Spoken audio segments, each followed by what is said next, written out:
Okay, this is the second videos for mathematic reasoning, and this is for modern math. This is for Form 4 modern maths. It's a mathematic reasoning chapter. So in this second video, actually I will discuss about the argument. Okay, so actually basically the argument you have three form.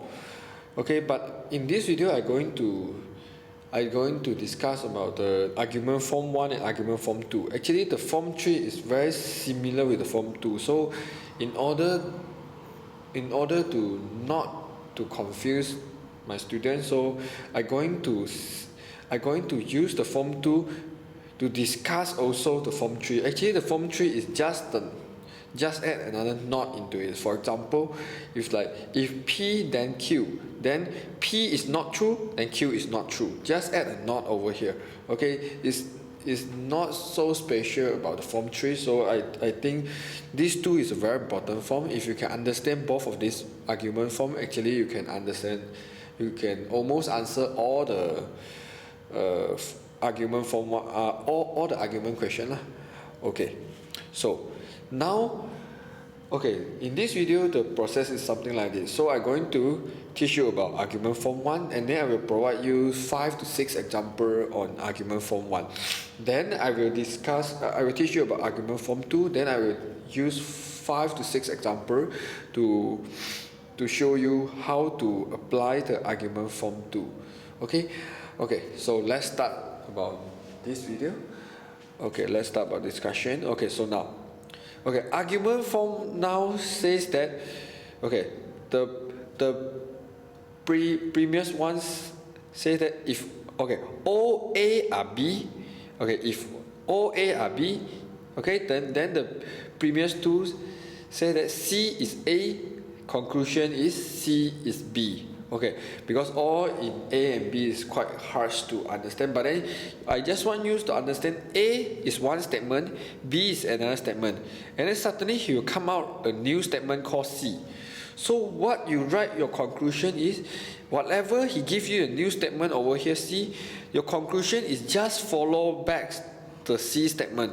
So you see in the conclusion he will continue the C. Okay, and then in the first previous, actually he already used the A.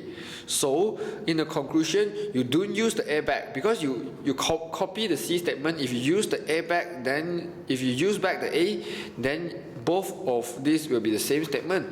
So therefore you use the one left over here, which is B, which is statement B. Okay, let's have a look on, okay, first example. Okay, so I'm going to use the blue color markers pen just to make you can see it better.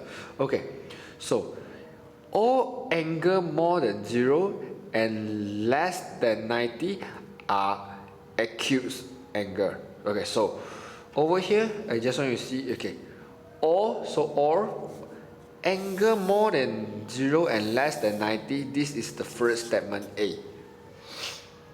Okay, OA are B, so this one is B. So you can see OA are B. Okay, do you see that? Okay, if you see that, this is a short form. I read P1 and P2 for the short form. So for the previous two, okay, he give you a new statement which is C. This one will be C. Okay, so C is A. So you see C is A. A is more than 0 and less than 90. So what I'm going to write the conclusion is, I'm going to follow back the C statement. What is C over here? C is angle PQR. Okay, so this is statement C, so I just copy it. Okay, and then is B. What is B? So angle PQR is acute angle, because B is acute angle. Okay, of course this argument form actually you can follow, but then you just don't follow it blindly. So you just make sure your sentence sounds reasonable and sounds logic. So you see, if, okay, angle PQR is more than 0 and less than 90, therefore you see angle PQR is the acute angle. So it's logic, because whatever angle more than 0 and less than 90, we call it an acute angle. So therefore, this sentence is correct. Okay. Okay, so I'm going to show you another example before we go to that one. Okay. Okay. This one we come back later. We come to this one. Okay. Same. All multiple of 5 are divisible by 5. Okay, so all A are B. Correct or not? So now 30 is a new statement C. Okay, 30 is multiple of 5. So he said 30 is A. Do you see? Because A is multiple of 5. So I'm going to copy the C over here, which is 30. So therefore 30 is divisible, is B what? Is divisible by 5. That's all.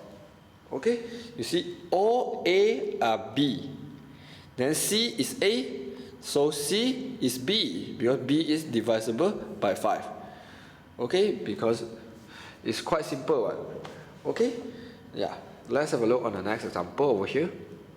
Okay, if all rompy, actually rompy means a lot of rompers lah. Okay, all rompy have 2 diagonals bisect each other at 90 degree. Okay, so here actually is not so obvious, but then it's understandable. Okay, so here is all rompy, this one should be A, have 2 diagonals bisect each other at 90. So this one will be, because here he didn't use R, or he didn't use R, he used have. Okay, so now over here it come out a new statement called C. JKLM is the rhombus. So if JKLM is the rhombus, then I'm going to copy the C. So therefore JKLM, okay, has 2 diagonal. So I'm going to copy all the B, have 2 diagonal bisect each other at 90.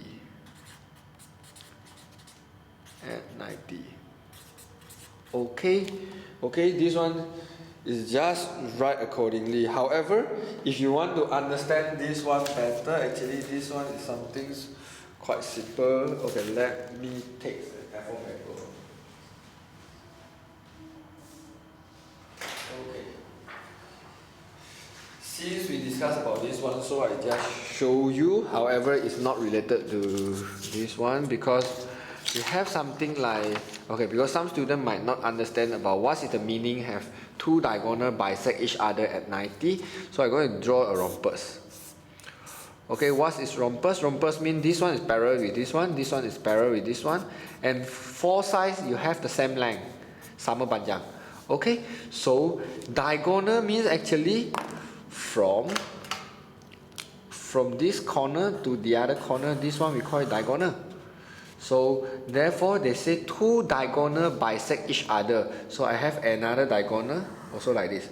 So they bisect each other and form a 90 degree. This is the meaning for 2 diagonal, 1 diagonal, 2 diagonal. So he bisect means something like intersect each other at 90 degree. This is the meaning lah. This is just something extra. Okay, however, don't distract you. So I'm going to come back to the next example. Yeah, so now if you can understand the basics. So yeah, we come back to this question again. Okay, because not all the time he will give you the first premise, the premise one. Sometimes he will give you the premise 2 and conclusion. You're going to write the premise 1. So this one will be slightly harder compared to he straight away ask you to write the conclusion. Okay, so now he asks you to write the premise 1. So you're going to understand this one is C. This is C, this is C. And then it's an element of the set A in the set B, and element of A union B. This one obviously is A and B. So all A are B, correct or not? So I'm going to write all element because all A are B. So all elements of set A intersect B are element of set A union B. Okay, because I shouldn't use the word and, because over here I'm going to use all. So you see, all A are B. So all elements of set A intersect B are the elements of the set A union B. Okay, this is the way how you write the first premiere. So you must understand the argument form one like quite good. So actually you can write this one by yourself. So you see, C is A, C is B, right? So the first premiere you have to all A are B. So you're going to write all A means all elements of set A intersect B are elements of set A union B. Okay, it's not really hard if you can really understand what is the AB and CA, CB over here. Okay, so I'm going to use two more examples to like make you understand it better. Okay, so over here, okay, you're going to think. He asks you to write the first premise, and then he gives you x is a square number. So x actually is a square number, and then in conclusion, he gives you x is the positive. X is positive. So over here, I know x is C. Both of this is a C. Okay, if both of this is the C, I'm not going to include x in my first premise, because first premise over here, I do not have C. I need A and B. So I'm going to find where is my A. This is my A. Square number is A. Positive is B. So I'm going to write all square number are positive. So see, all A are B. So I'm going to write all square number are positive. That's all. See, I never include x in the first statement. So I'm going to, because x is a C word. So x is a square number, so I go know this is A. X is a positive, so I know this is B. So all A are B. That's all. Okay, so if normally the second, the previous two is quite simple to do. Okay, it's quite similar with the conclusion. However, I just show you one of this example. He said all square have diagonal. All square means something like this one. Four have the same length. Have diagonals of equal length. So means their diagonal will be equal length. Okay, now he say this is all. Okay, all A have. This one is B. So this is A, this is B. Now, he didn't tell you the previous two, but then he give you a conclusion. PQRS has the diagonal of the equal length. Obviously, PQRS is a C, right? So I'm going to copy the C. So I'm going to write PQRS. So he said PQRS has diagonal of equal length. So this one is C, is B. So B already right. So I'm going to write the A. What is A? Square. So therefore, I know PQRS is a square. That's all. Because he said PQRS has the diagonals of equal length. Okay, even this form is very important, but then actually I want you to understand this one using your logics, because in this mathematical reasoning, logic is very important. Actually, it's very logic one. If you read like this, all square have diagonal of equal length, and then he said the conclusion, PQRS has the diagonal of equal length, therefore PQRS is a square. Okay, it's very logic and very reasoning. Okay, yeah. So I hope you understand about the first form, because now we're going to go to the second form. Okay, yeah. If you don't understand, you just post a comment in my Facebook page or my YouTube channel. So I'm going to like maybe try to find some easier examples to help you understand better. However, actually, I already try my best to choose the easiest questions. Okay, so yeah, the second form actually is quite simple. Okay, so if P then Q, then he will give you something like C, but So but then in the previous two, he's going to prove that the statement P is true. So after that, what you need to do is you have to say Q is true. Okay, this one, the second the form 2 is not so direct as the form 1. Because form 1 actually you can see the pattern is exactly the same. But then in the form 2 and form 3, which I say he'll add a knot over here, will be slightly different. Okay, let's see some of the example over here. However, it's not really hard, so I'm going to show you some example over here. Okay, this is something like if P then Q. Okay, so like this one actually is the form 3 because okay, you see here, previous 2 he said A minus B is not equals to 0, because in the first premise he said if A equal to B, like 5 equal to 5, then 5 minus 5 equal to 0, something like this. So if A equals to B, then A minus B equals to 0. But then now in the second premise, what he mentioned over here, he mentioned is if A minus B is not equal to 0, so if both of this one minus is not equal to 0, means Q is not true already. So P will be not true. So P will be not true means A is not equals to B anymore. Because you see A minus B is not equal to 0. Therefore, if this one is not, so this one is not.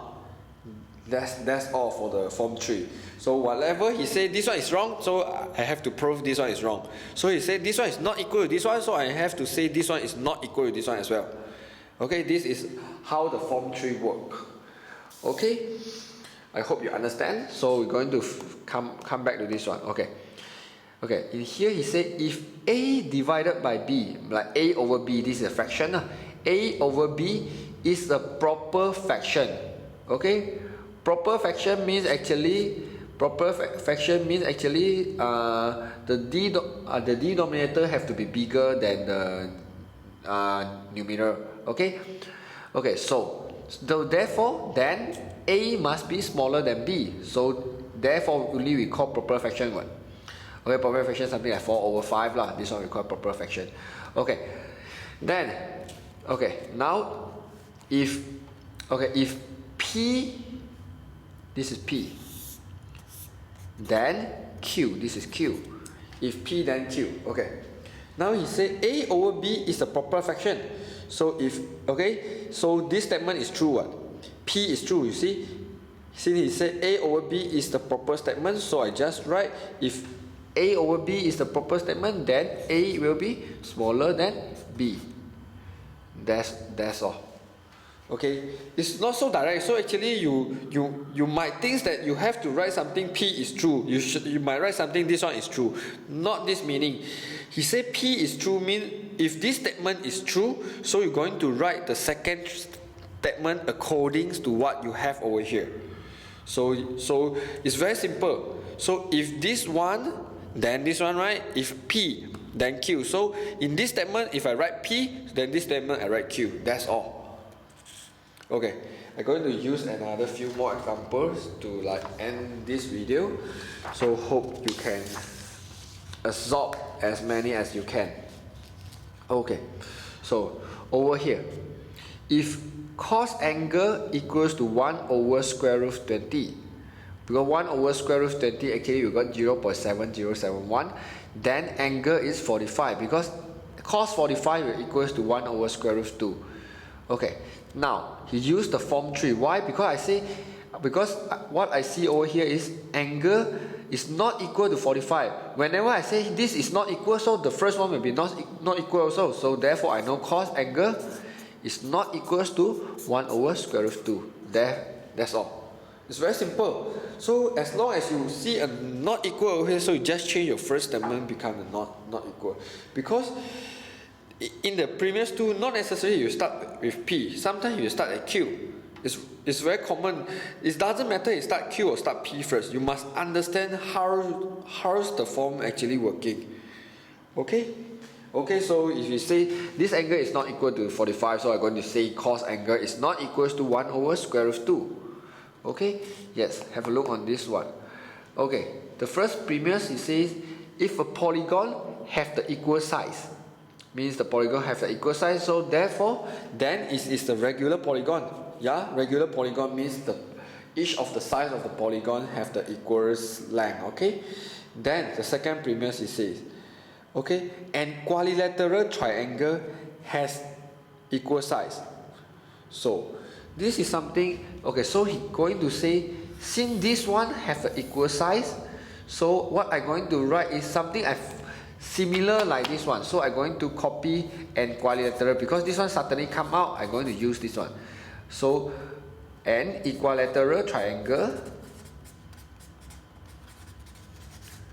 because have equal size already used, so I'm going to use the other one. So an equilateral triangle is a regular polygon. I'm going to use this one is a regular polygon. Okay, so you can find some similarity. However, really understand is very important in this chapter. So you see, so if a polygon have an equal size, then it is called a regular polygon. So what in the second premise it says, and quadrilateral triangle. Quadrilateral triangle means the triangle, three sides also same length, has the equal size one. So therefore, and quadrilateral triangle is a regular polygon because he have the three equal size one. So it's a regular polygon.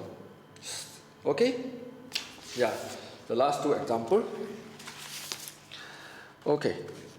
From here. Okay. Okay, let me show over here. Okay. If PQRST is a regular pentagon, so all of this one is P, then Q it has 5 equal sides, because regular pentagon means he has 5 equal sides. So now he used the form 3. Why? Because I see the word not.